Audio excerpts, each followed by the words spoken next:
Olá, você está na TV Otimista. Eu sou Erivaldo Carvalho. Este é o programa Política.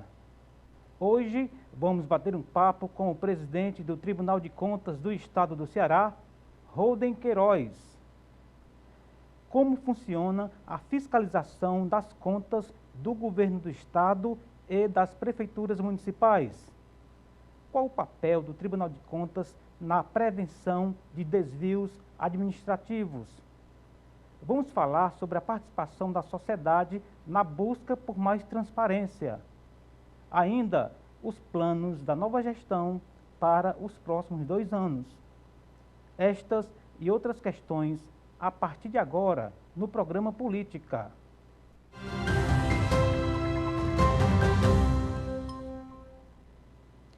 Holden Botelho de Queiroz é graduado, especialista, mestre e doutor em Direito.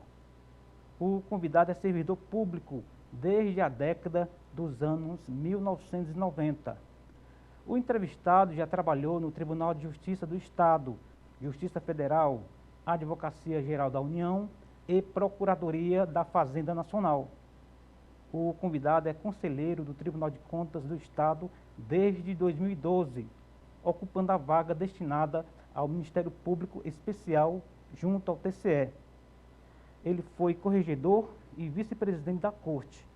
No último dia 8, Holden Queiroz foi empossado presidente do TCE para o biênio 2024-2025. E é com o presidente do TCE, Holden Queiroz, que converso no programa de hoje. Presidente, muito obrigado pelo convite aceito. É uma honra tê-lo aqui. Tudo bem com o senhor? Tudo bem, Erivaldo. Eu que agradeço o convite. É uma felicidade para mim estar aqui podendo compartilhar os nossos planos e o trabalho do tribunal. E eu particularmente, presidente, gosto de reforçar o convite de autoridades que lidam diretamente com a coisa pública, porque nós da imprensa, a gente até conta aquela piada, né, de que a imprensa é a palmatória do mundo, né? Portanto, é importante um momento desses, porque a gente faz uma contrapartida, a gente convida pessoas de uma função estratégica, como é a função e as atribuições do Tribunal de Contas, para aqui falar um pouco da atividade, como é que funciona, como que a sociedade pode ajudar. Portanto, a gente, se de um lado cobra, do outro a gente abre esse espaço para essa conversa. Portanto, fica aqui esse registro em nome do grupo, né, da importância do Tribunal de Contas. A propósito de TCE no Ceará, para os não iniciados, explique, por gentileza, presidente, o que é e para que existe o Tribunal de Contas com a estrutura que a gente vai aqui descrever ao longo do programa. O que é para quem passa ali na calçada ali da Sena Madureira, né, ali no centro da cidade, tem um prédio vistoso. O que é aquilo e para que serve o TCE? Bom, o Tribunal de Contas, como o próprio nome diz, é um tribunal. Nem em todo canto do mundo há um modelo de tribunais, né? Em alguns locais é apenas uma controladoria, por exemplo, como é a CGE. Qual é a vantagem de ser um tribunal? É a independência dos seus membros. O tribunal tem autonomia orçamentária, financeira e administrativa, portanto, ele não está atrelado ao governador de plantão, ao governante de plantão. Isso em todos os âmbitos, Tribunal de Contas da União, dos estados. Eles são independentes. Os seus membros, os conselheiros, eles têm várias garantias semelhantes às dos juízes, às dos desembargadores. No caso do Tribunal de Contas da União, dos ministros do Supremo Tribunal Federal, do ministro do Superior Tribunal de Justiça. Então, isso tudo permite que o tribunal haja com independência na fiscalização dos gastos públicos. Entendi. É um órgão autônomo. Isso aí reforça... É muito difícil quem está fiscalizando está dependendo, está debaixo, sob a direção do próprio fiscalizado. Exato. Isso não ocorre com o tribunal. Por isso que esse modelo brasileiro é o mesmo que prevalece na Europa, também é um modelo que é o mais usual no mundo inteiro. Então, a entrega do resultado, a fiscalização, o senhor reputa como de melhor qualidade por conta dessa característica? Essa característica, ela resguarda demais a independência do órgão. Então, o tribunal ele tem a segurança no município, até mesmo no Estado, e no caso do Tribunal de Contas da União, no governo federal, realizar sua fiscalização porque ele tem o seu orçamento próprio, ele tem sua administração, então isso reforça a independência, que é isso que se espera de um órgão fiscalizador, que ele seja autônomo, independente e altivo. É claro que há sempre o respeito entre os órgãos, é um princípio constitucional, a harmonia entre os poderes, Sim. e o Tribunal de Contas, dentro do respeito institucional, ele age com independência e com a firmeza necessária. Entendi. Depois que o Tribunal de Contas dos municípios, que era direcionado para as prefeituras, foi extinto, o Tribunal de Contas do Estado absorveu as funções também, não só de fiscalizar as contas estaduais como municipais. A gente ficou naquela expectativa de que houvesse ali uma sobrecarga, né? Só que alguns anos depois, como é que está esse ajuste aí do volume de fiscalização? Olha, Arivaldo, eu confesso que no momento da extinção, eu estava lá no meio do olho do furacão, né? A gente fica um pouco, é um desafio, né? A gente fica um pouco assustado com o desafio, mas hoje em dia, olhando em retrospecto, eu vejo que foi uma questão, assim, é claro que era um órgão irmão, o Tribunal de Contas do Município realizava o seu trabalho, mas hoje em dia eu vejo até que, assim, ficar canalizado tudo no órgão só é uma questão interessante. Agora, respeitando, claro, os locais onde ainda temos alguns estados onde tem TCA e TCM. Uns 3 ou 4. 3 ou 4, né? Bahia, Goiás e Pará. Cada local tem as suas características, mas eu vejo que o Tribunal de Contas do Estado soube lidar muito bem com esse desafio. A transição foi mais ou menos tranquila. A transição foi tranquila. Houve o aporte de todos os servidores do Tribunal de Contas dos Municípios vieram para o Tribunal de Contas do Estado, então a gente não teve perda de eficiência, de número de servidores, foi tudo mantido. E as fiscalizações continuaram de forma escorreita, continuaram ocorrendo. E para a gente foi um grande aprendizado, como diz até o presidente da época, né, dessa junção conselheiro Adilberto, era uma onda, a onda está vindo, não adianta a gente reclamar da onda que a gente vai levar um caldo. Vamos pegar uma prancha e vamos surfar nessa onda. Exatamente. E conseguimos, eu acho que entregar um bom serviço à sociedade. Muito bem. A gente tem, grosso modo, assim, bem superficialmente, 2 tipos de prestação de conta, né? As de governo e as de gestão, é isso? Sim. Explique, por favor, a diferença entre uma e outra. Ótimo. É uma boa pergunta porque as pessoas confundem um pouco. Bom, conta de gestão é aquela conta, primeiro que todos os gestores prestam contas anualmente ao tribunal. Então, encerra o ano, dezembro, por exemplo, dezembro de 2023, encerrou o exercício, 31 de dezembro, encerra o exercício financeiro, e eles têm até... Em cima do orçamento do ano, né? Em cima do orçamento do ano, e eles prestam contas ao tribunal no ano seguinte. Isso. Né? E o tribunal tem até um ano de preferência para analisar essas contas. A gente tem tentado manter e atingir esse prazo. As contas de gestão são aquelas contas do dia a dia. É a licitação, é a compra, é a contratação de pessoas, é a realização de contratos, é a construção de obras, é o dia a dia da administração. Nesse caso, o tribunal julga, de fato, os gestores. Ele exerce um julgamento. Ali o tribunal é o juiz deles. Julga a conta regular, irregular ou regular com ressalvas. Com as sanções, multas, às vezes se tiver até algum tipo de desvio. Recomendações. Recomendações. Se tiver algum tipo de desvio de recurso público, aplica o débito, que vai ser cobrado judicialmente. Então, nessa conta, o tribunal age como realmente a corte que julga aquelas contas. Quando vamos para as contas de governo, é uma análise mais macro. Eu diria, para usar até um termo que está bem em voga, nas contas de governo se analisa a sustentabilidade do governo. Sustentabilidade em todos os aspectos, financeiro, econômico. Então, se analisa se as finanças estão sendo conduzidas de modo responsável, se aquilo é sustentável ao longo do tempo. Ou seja, se o Estado não está se endividando, Estado e municípios não estão se endividando além do público, né? Do ente público, não estão se endividando além do exigido, do recomendado pela legislação, se não estão ultrapassando o teto da contratação de servidores públicos, se não estão aumentando demais o gasto com o pessoal, se estão aplicando os mínimos de recursos em educação e saúde. Então, é uma análise para ver se aquele ente, o chefe do executivo, tanto o presidente da República, o governador do Estado e o prefeito, no nosso caso, governadores e prefeitos, a gente analisa, se eles estão sendo responsáveis na condução de uma economia e das finanças de forma sustentável. Entendi. E aí o tribunal não realiza um julgamento. Nesse caso, o tribunal dá um parecer técnico e o julgamento se dá pelo legislativo. No caso do governo do Estado, pela Assembleia, e no caso dos prefeitos, pela Câmara, respectiva Câmara Municipal.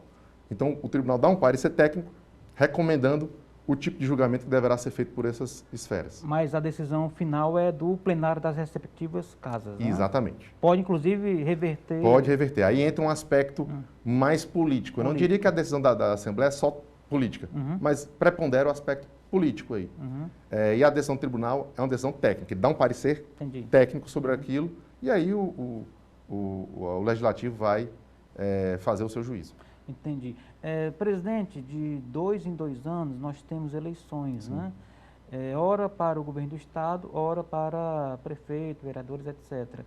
É possível a gente vislumbrar que na linha do tempo ali estabelecida pelo Tribunal de Contas haja algum tipo de oscilação de alguma forma que chama a atenção em períodos eleitorais, em que o orçamento é mais direcionado, porque você está vivendo um clima político diferenciado. E aqui eu não estou fazendo acepção se é prefeito, se é governador, se é presidente, mas fica sempre ali latente, inclusive a própria imprensa às vezes noticia, né, de que, olha, porque ano eleitoral o prefeito está assim, porque ano eleitoral o governador assim assado. Do ponto de vista mais frio ali, os números que aparecem na tela lá do tribunal, isso tem coerência? Existe algum tipo de diferenciação em anos eleitorais? Olha, essa realidade de eleições municipais é algo que realmente a imprensa tem perguntado bastante. É bem interessante a preocupação, que é uma preocupação da população, né? Claro.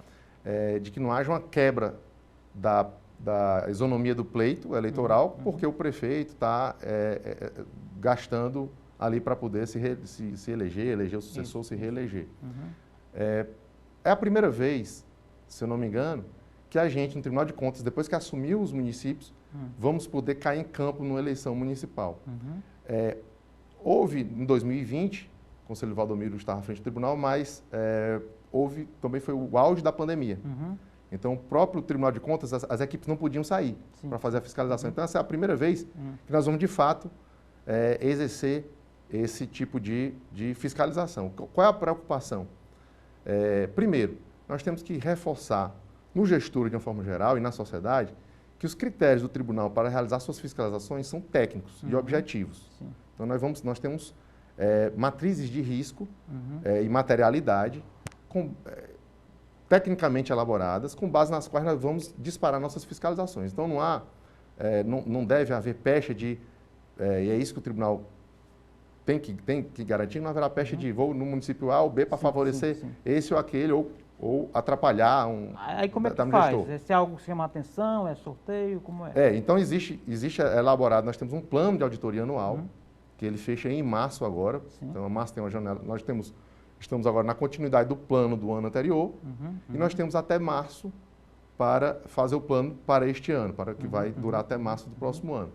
E é aí que nós, nessas análises, são feitas com base não só em sorteio, são com base em critérios de materialidade, orçamento, risco, tem todos os critérios lá. Nós temos uma resolução específica tratando dos critérios objetivos para que isso não cause nenhuma pecha sobre a isenção do tribunal nessa fiscalização.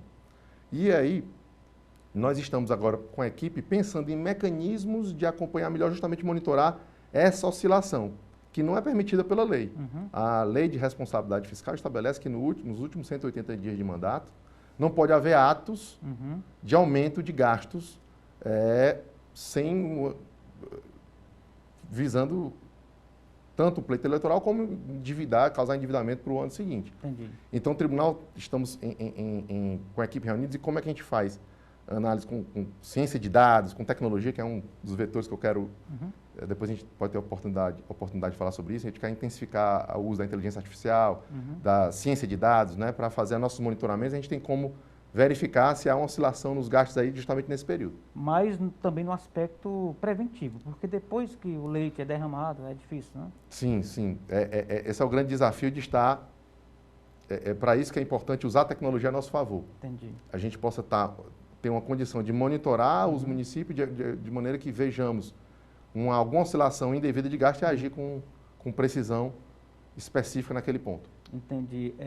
Houve uma época na cobertura que o mês de janeiro dos anos em que os prefeitos assumiam era pauta certa a chamada Operação Desmonte, né? O Ministério Público, os tribunais chegavam ali nos municípios e aquela situação caótica, né? Sim. Era uma pauta Sim. mais certeira do que preço de peixe na Semana Santa, né? Era algo assim que estava ali na agenda. De lá para cá, essa situação melhorou ou não? E qual o papel do tribunal para tentar minimizar esses prejuízos, presidente? Pois bem, como a gente estava falando agora do antes da eleição, né? Isso. Como é que como é que controla os gastos antes da eleição para que não haja um gasto indevido com fins eleitorais? Isso. Essa questão da operações de desmonte do antigo TCM era um momento pós-eleição. Era ver se no caso, o opositor vencendo, havia uma janela negativa de oportunidade para o gestor atual sumir com documentos e causar um esvaziamento. Boicotar a gestão seguinte. Então, era uma prática do TCM, essa fiscalização é muito importante. E no Tribunal de Contas do Estado, ela agora é chamada de transição responsável. Então, a gente já atua preventivamente, não chega só em janeiro, a gente atua preventivamente para evitar esse tipo de desmonte. Entendi. Ou seja, que é um desmonte tanto burocrático como de continuação de serviço público, continuidade de serviço. Claro. Evitar que sumam documentos da própria contabilidade e evitar que o serviço seja descontinuado. Por exemplo, recolhimento de lixo, né? Evitar que o serviço seja descontinuado. Então, o foco do tribunal a agenda do tribunal pós-eleições é essa. Perfeitamente. Presidente, estamos chegando ao final do nosso primeiro bloco.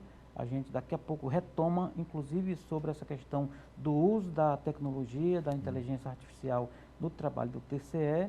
Mas antes, gostaria que o senhor deixasse aqui o endereço, o perfil institucional do tribunal nas redes sociais. Certo. Vou pedir para Kelly. @TCE Ceará. Pronto. O Instagram. Legal. Não adianta me seguir porque eu não publico nada. Eu gosto disso, mas eu sou um pouco reticente com as redes sociais próprias, né? Então, por isso mas é @TCE Ceará. Pronto, a gente volta daqui a pouco, depois do intervalo, com mais bate-papo com o presidente do Tribunal de Contas do Estado, o nosso convidado de hoje do programa Política da TV Otimista, Holden Queiroz. Não saia daí, a gente volta já.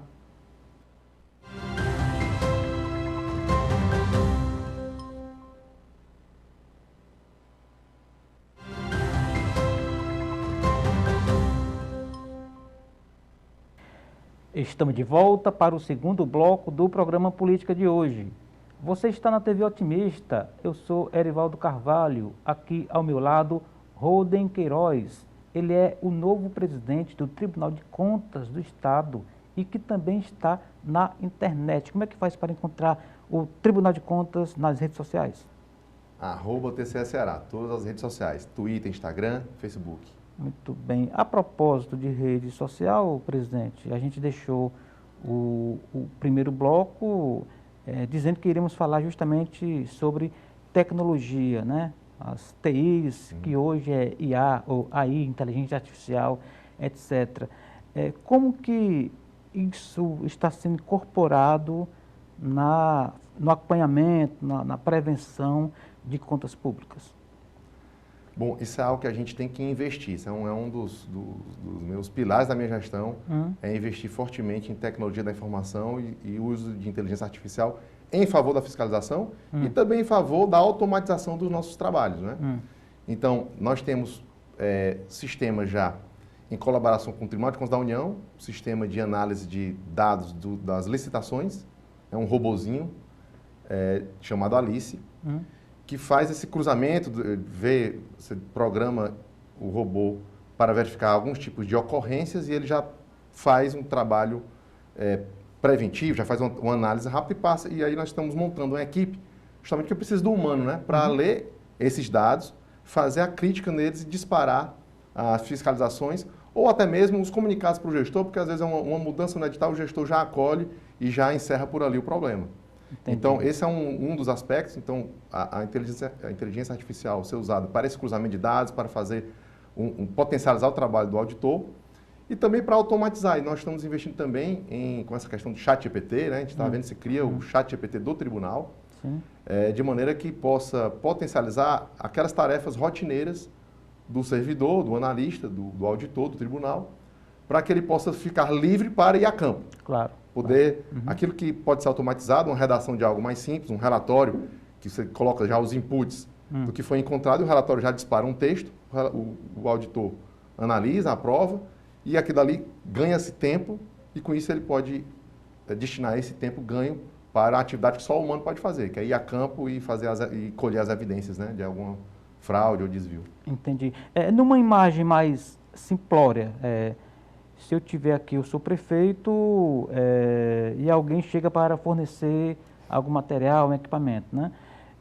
Com aquele CNPJ, o tribunal consegue o que de informação? Se já houve problemas em outras prefeituras, se ele tem um histórico ruim de prestação de contas, como é que é, assim, para a gente, na prática? Assim? Exatamente. Isso aí, então, envolve também outra questão que a gente quer cada vez mais fortalecer na gestão, que já vem sendo praticada no tribunal, que a gente quer fortalecer, é a integração em rede com as outras instituições de controle, né? Você vê Receita Federal, Ministério Público, então, assim, até cartórios também de registro de imóveis e de empresas, de registro civil, de maneira que você pega um CNPJ e você analisa quem são os sócios ali, aí vê se aquele sócio está sócio de alguma empresa, às vezes é um servidor, às vezes é um servidor da prefeitura que é sócio da empresa que ganha a licitação. E às vezes uma empresa recém-criada, capital social lá embaixo, com uma licitação grande. Com uma licitação grande. Então, assim, tudo isso é possível que a inteligência artificial mapeie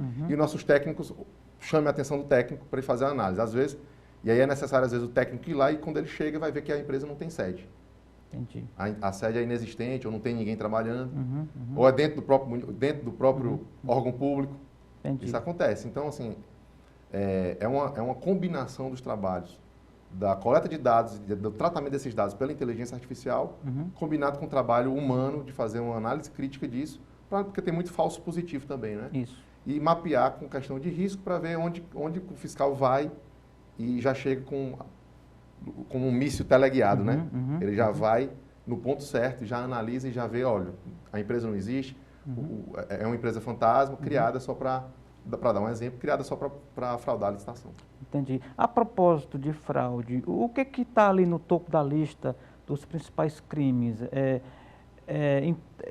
Contratação de um preço e entrega de mercadoria de baixa qualidade, superfaturamento, sumiço mesmo, a empresa não entrega. O que ainda está rendendo assim, para quem quer fraudar o orçamento público, presidente? Eu acho que existem três coisas que o tribunal pretende prevenir com isso, né?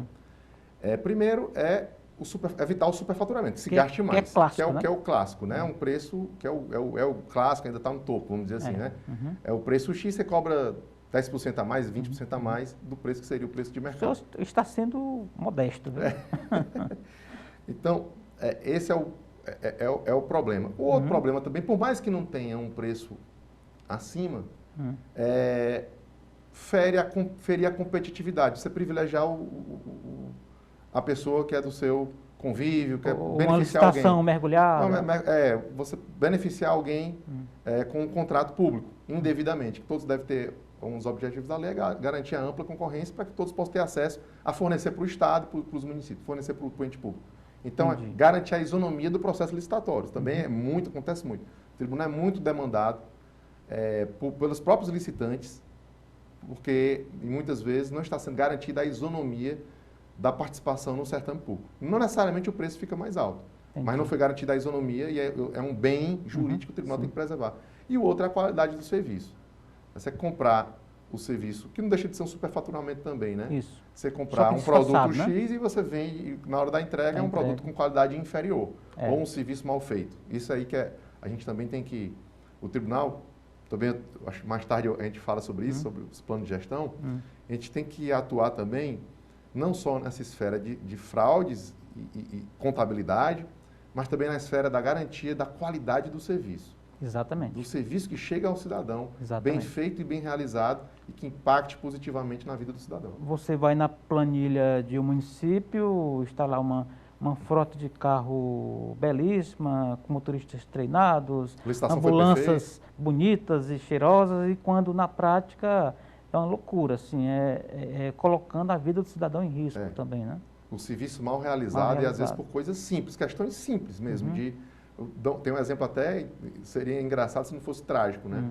foi dado faz muito tempo, talvez eu não me recorde exatamente dos detalhes, mas era como se fosse para combater desnutrição infantil, distribuiu-se uma mistura que só funcionava se fosse, você dá um kit com vários elementos da mistura, só funcionava se fosse com a mistura. Sim. Mas só que quem distribui, a auditoria do Tribunal da Bahia percebeu que não estava dando certo, não tinha impacto aquela política pública. Quando foram analisar, é porque quem distribuía o kit não explicava que tinha que ser misturado. Entendi. E a pessoa tomava os ingredientes separadamente e não causava nenhum efeito, não gerava o bem esperado. Porque às vezes são coisas simples. É verdade. Não é corrupção, é só a falta de um planejamento, a falta de uma execução correta. Muito bem. Presidente, recentemente houve uma decisão de um tribunal superior, eu diria, dando mais poderes aos tribunais de contas, até no limite condenar governadores, etc. Como que o tribunal aqui do Ceará recebeu, né, essa, digamos assim, essa novidade que de alguma forma pode até mexer com a rotina do próprio tribunal, né? Sim, essa questão da responsabilização do gestor, a jurisprudência fica muito cambiante, muda muito em relação a isso, né? Então, hora pode, outra hora não pode. O que acontece? Geralmente é a questão do governante, do chefe do executivo, que ordena uma despesa. Isso. Que realiza, coloca o nome dele lá no pagamento. Então, nesses casos, não se trata de conta de governo, porque a grande confusão é que, quando é o chefe do executivo, ele só faz prestação de contas de governo. Aquela conta mais geral que eu disse, que analisa mais os aspectos macro, né, de economia, finanças, e que não envolve a gestão diária. Mas aí, presidente, não é quando envolve uma gestão grande que precisa descentralizar. E aí cada secretário vai ter que assinar. Exato. Só que aí só que tem prefeitos que ele ordena a despesa. Ele mesmo passa o cheque, né? Ou então quando ele assina um convênio, que ele é o responsável, um convênio com a União ou com o Estado, e ele mesmo assina lá a operação do convênio. Sim. E aí houve uma confusão de que, não, mas isso é conta, como é chefe do executivo, é conta de governo, não é conta de gestão. Só que ele está na gestão, isso aqui é gestão. E aí o tribunal pode sim realizar... sendo conta de gestão. Em sendo conta de gestão, em sendo um ato de gestão, o tribunal pode fiscalizar e pode eventualmente punir. Acho que é o ponto que agora essa decisão reforça. Mas, de qualquer forma, quando o senhor fala que é uma decisão pendular, pode ser que posteriormente a interpretação seja revista? Bom... Assim, tem que haver a gente tem trabalhado por uma maior compreensão do judiciário em relação à atividade dos tribunais de contas, inclusive do Supremo Tribunal Federal. Então eu vejo como uma evolução. Às vezes por uma própria falta de conhecimento acerca do trabalho do Tribunal de Contas, emite-se uma decisão que, por exemplo, evita que o tribunal aplique a multa para um gestor, para o prefeito, por exemplo, que assinou ali a despesa. Isso aí está sendo... Tendo visto o trabalho das nossas associações, eu acho que essa decisão vem como um reforço para essa possibilidade. Há uma evolução nesse sentido. Entendi. Positivo. Presidente, o Tribunal de Contas é composto por 7 integrantes enquanto conselheiros, né? Desses 7, 2, no caso do Ministério Público de Contas, que é a função que o senhor exercia, chegou via essa função, e também do auditor, que é no caso do ex-presidente Edilberto, né? Os demais, os 5, são ou políticos de carreira ou vieram de gestões. Que vieram de gestões foram a conselheira Soraya, né? E o conselheiro Alexandre Figueiredo, que também foi deputado. Enfim, todos os 5 são indicações mais ou menos políticas, né? Qual foi o ganho de o TCE do Ceará, no caso, teve em ter assentos oriundos, né, cujos ocupantes são oriundos da auditoria e do Ministério Público de Contas? Bom, primeiro, é bom falar sobre esse modelo dos tribunais de contas, de uma forma que eu diria eclética, com membros oriundos do parlamento e membros oriundos de indicações do executivo, mas pensando de quadros técnicos do tribunal. Sim. É um modelo que, teoricamente, é muito bem construído, porque ele soma experiências de vida. Eu tenho uma experiência de vida calcada em concurso público, em técnica, mas eu não posso desprezar, eu acho interessante estar num órgão onde eu vejo alguém que foi gestor, já foi secretário de administração, já foi secretário de planejamento. Isso agrega O caso do Ernesto Saboia. O caso do Ernesto Saboia, conselheira Soraya Vitor também. Isso. O conselheiro Alexandre, que foi secretário de recursos hídricos, né? É. Então, no governo de Ciro Gomes. Governo de Ciro Gomes, isso engrandece a visão do tribunal como um todo na hora de julgar as contas. Quem veio do parlamento também traz esse componente de alguém que esteve na rua batalhando por voto, né? Sim.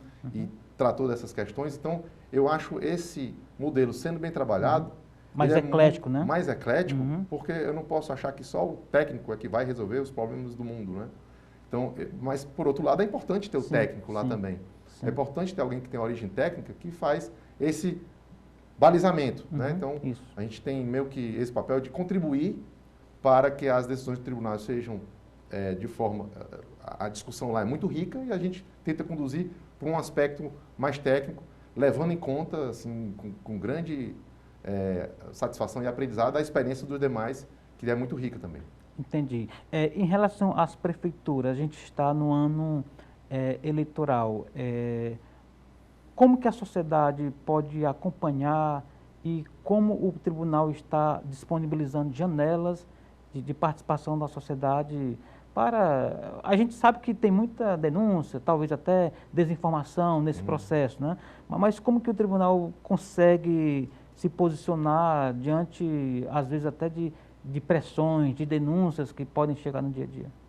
Bom, o tribunal ele tem seus canais de ouvidoria. Nós temos uma ouvidoria forte, atuante, que recebe esses comunicados da sociedade e que a gente transforma e ali verifica a materialidade, as condições de desenvolver uma atividade no tribunal fiscalizatório a partir daquilo. Então, a gente tem um canal de ouvidoria, a ouvidora eleita, conselheira Patrícia, inclusive ela está com uma ideia bem bacana, levando em consideração, né, os Objetivos de Desenvolvimento Sustentável da ONU, criar um departamento de ouvidoria da mulher no tribunal, então questões que vai lidar com questão de equidade de gênero. Muito bacana. Que eu acho bem bacana, ela está com esse projeto, a gente vai conversar sobre isso, como é que a gente viabiliza. E, então, a gente, assim, a ouvidoria é um órgão que a gente tem muito apreço no tribunal para receber essas denúncias. E fora isso, o poder de denunciar mesmo, de escrever uma peça, denúncia para o tribunal, também é aberto, é amplo. E nossas sessões são públicas, o tribunal, ele quer cada vez mais estar perto do cidadão. Então, isso é uma marca que eu quero aprofundar, já é bastante realizada, a gente quer aprofundar na gestão, estar mais próximo da população, facilitando a linguagem. Nossa linguagem é muito fechada, então é muito bom esses espaços que a gente está tendo aqui de poder divulgar como é o trabalho do tribunal. E eu mesmo tenho que me policiar para não usar uma linguagem muito técnica, para tentar chegar ao cidadão, porque é um tema muito árido, a contabilidade pública, finanças públicas. É algo que até para quem trabalha, é um pouco árido, mas que é fundamental. Exatamente. Você tem que saber como é que o dinheiro que você está pagando de imposto está sendo gasto. Exatamente. Então, a gente tem que estar próximo do cidadão e facilitando. Exatamente. Né? Se possível, até, a gente tem um projeto de facilitar nossas decisões, de transformar nossas decisões em linguagem mais acessível, mas eu queria, além, fazer vídeos, entrar em outras mídias sociais, vídeos curtos, explicando algumas decisões emblemáticas do tribunal para a sociedade, vídeos curtos, talvez até TikTok. A gente está avaliando aí umas possibilidades. E isso capilariza, né? Porque às vezes o cidadão viu algo que na cabeça dele, na visão, na experiência, é algo que não está dentro da lei, ele quer passar para frente e não sabe como encaminhar, né? Às vezes o Ministério Público ou a imprensa, e assim, eu acho que o tribunal tem também esse espaço, né, que precisa ser ocupado, principalmente em ano eleitoral, né? Sim, inclusive também, até como reforço disso, nós fizemos várias parcerias, né, de treinamento, né, capacitação da sociedade. Nós temos uma disciplina, acho bem bacana isso.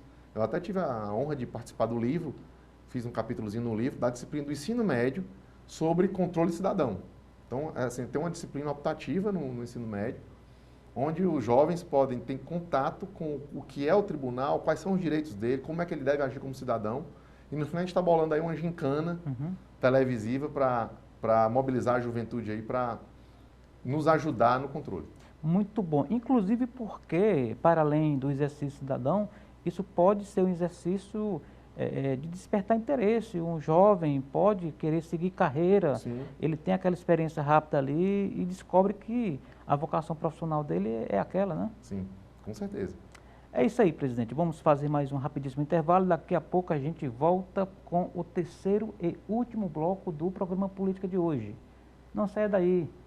A gente volta já.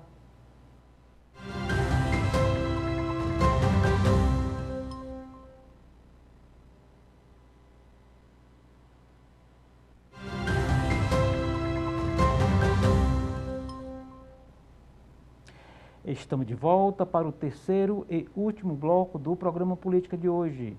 Você está na TV Otimista, aqui ao meu lado, Holden Queiroz, presidente do Tribunal de Contas do Estado do Ceará, que como tribunal tecnológico está na internet, está nas redes sociais. Quem ainda não anotou, presidente, como é que faz? @TCE Ceará, Instagram, Facebook e Twitter. @TCE Ceará. Muito bem. Presidente, o senhor que é um técnico de carreira, no início do programa eu apresentei rapidamente a biografia do senhor e, em sendo quadro técnico, deve ter um planejamento de gestão muito amarrado, muito planejado do ponto de vista de resultados, né, que o senhor espera entregar ao longo dos próximos 2 anos. Nós começaremos por qual área, ou digo melhor, qual a expectativa, né, que o cearense pode ter da gestão do senhor? Bom, 2 anos passa muito rápido, né? Já estou tendo essa sensação. Então, o tempo está passando cada vez mais rápido e na gestão na presidência mais rápido ainda. Então, a gente tem que correr, né? A minha gestão, primeiro, eu tenho que reconhecer o trabalho realizado pela gestão anterior. Sim. Então, o trabalho de excelência realizado pela gestão anterior. Então, o tribunal ele funciona muito bem.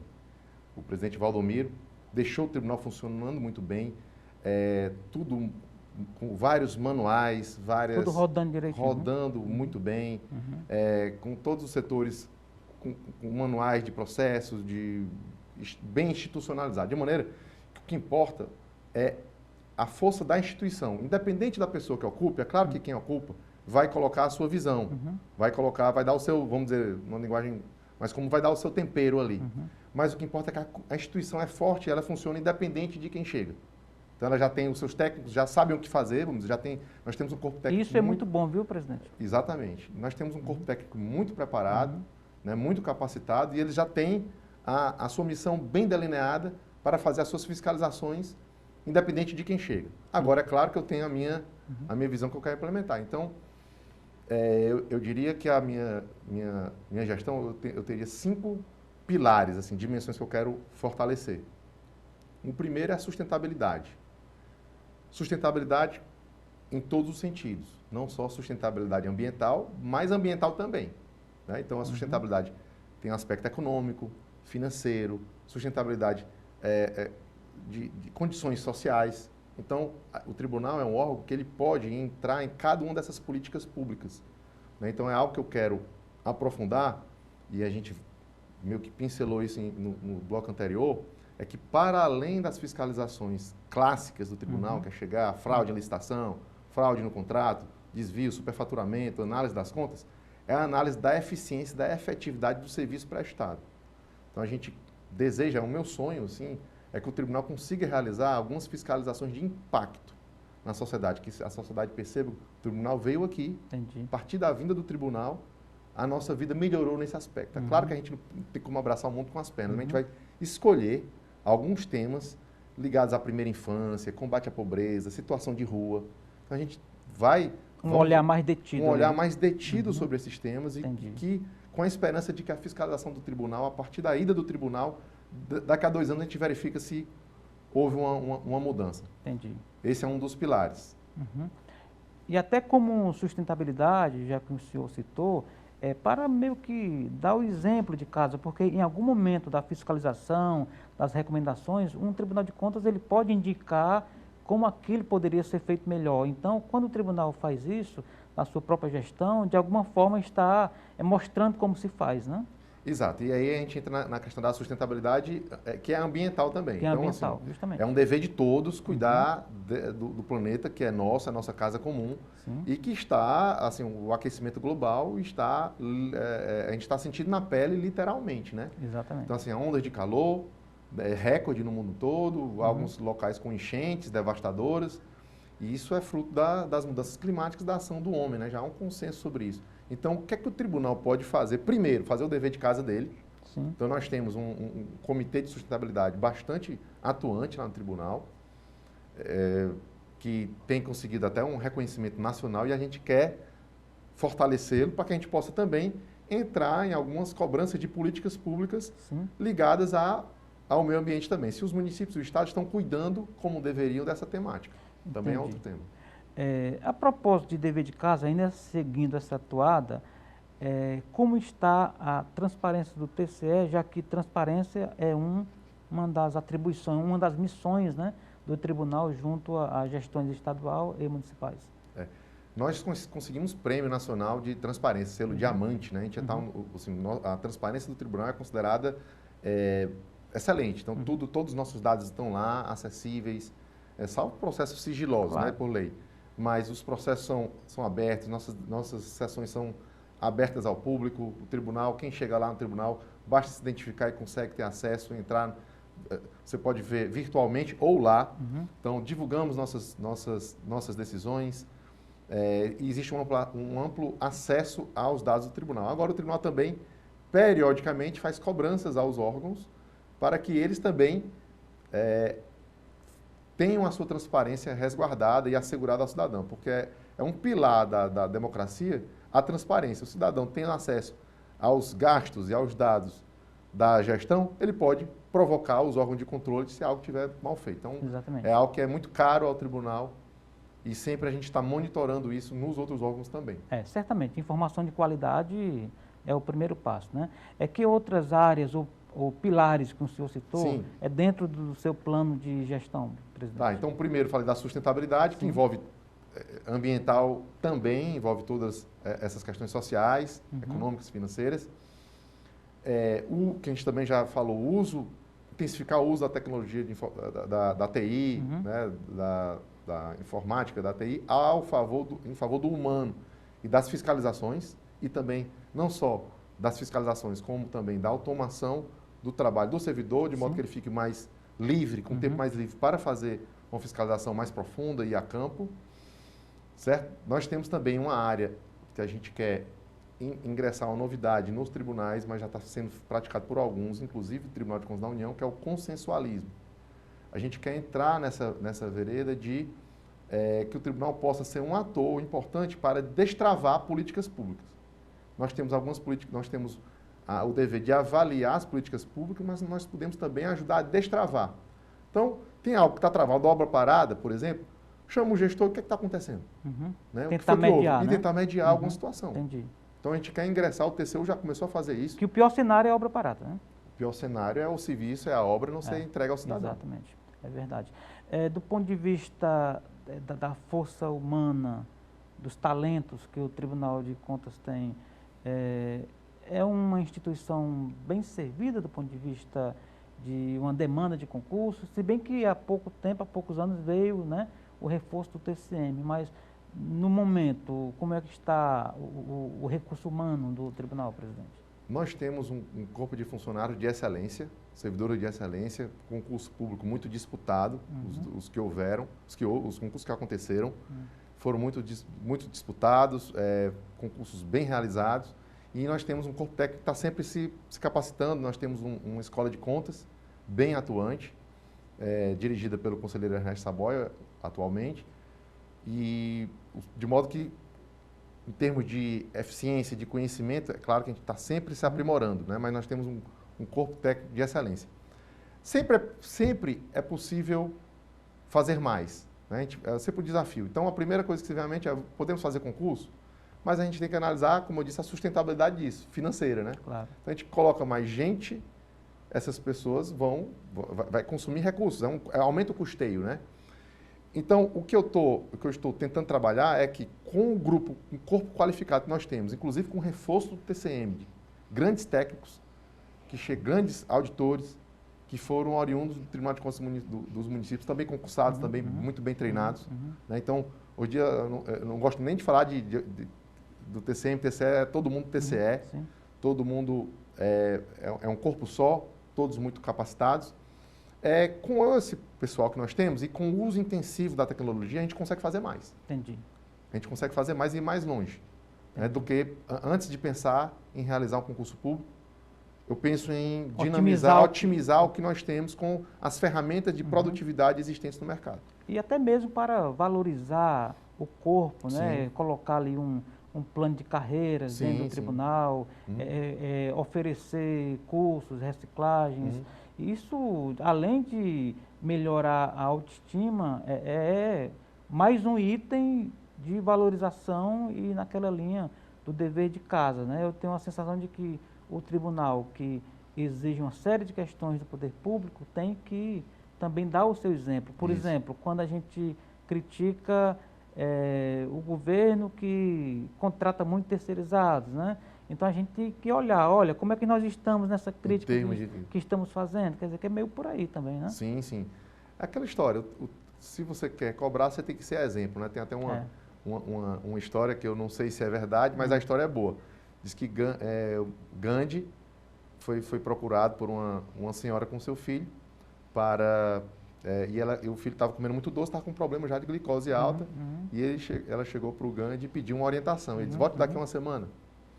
Quando ela passou uma semana, voltou, aí ele simplesmente disse, olha, meu filho, pare de comer doce, que isso não faz bem à saúde. Ela perguntou, mas Mahatma, por que passou uma semana para dar esse conselho? Foi tão básico. É porque até então eu comia muito doce.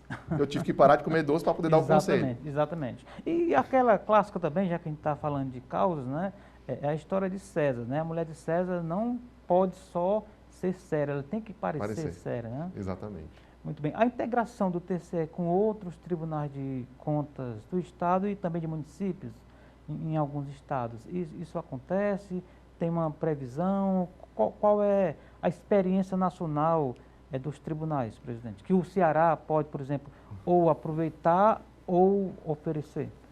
Sim, é um ponto muito interessante, que também eu tenho mais 2 pilares da gestão, fora esses 3, mais 2, que seria justamente a integração com outras instituições, fortalecer isso, e a integração com a sociedade, que também a gente já ventilou há pouco. Existe uma rede muito forte dos tribunais de comunhão, de trocas de ideias. Nós temos a nossa ATRICON, Associação dos Tribunais de Contas, que está sempre propiciando formas de realizar essa integração. Nós temos a Rede Integrar, por exemplo, onde são discutidas em nível nacional vários tipos de fiscalizações, inclusive algumas podem ser concatenadas, ou seja, tribunais do Brasil inteiro realizando o mesmo tipo de fiscalização, como houve no ano passado em relação à educação. E há muitas questões comuns, eu suponho. Muitas questões comuns. Então, houve um trabalho muito bonito, que o TCU também participou, e todos os tribunais, acho que praticamente todos participaram também, de ir nos municípios e verificar a qualidade das escolas. Entendi. Então, os nossos técnicos aqui foram a campo e colheram, olharam qualidade da merenda escolar, qualidade da estrutura, em nível nacional. Foi disparado em nível nacional essa fiscalização. Então, existe uma rede forte de interação entre os tribunais e a gente quer aprofundar também com nossos parceiros locais também. Ministério Público, Procuradoria-Geral de Justiça é um parceiro que é muito forte do Tribunal de Contas, a gente está sempre precisando um do outro.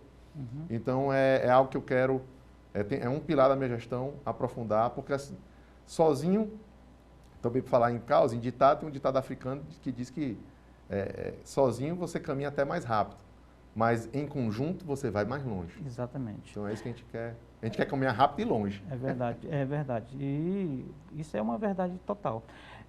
Presidente, quando falamos de uma avaliação de contas, quer de gestão, quer de governo, o que é uma recomendação?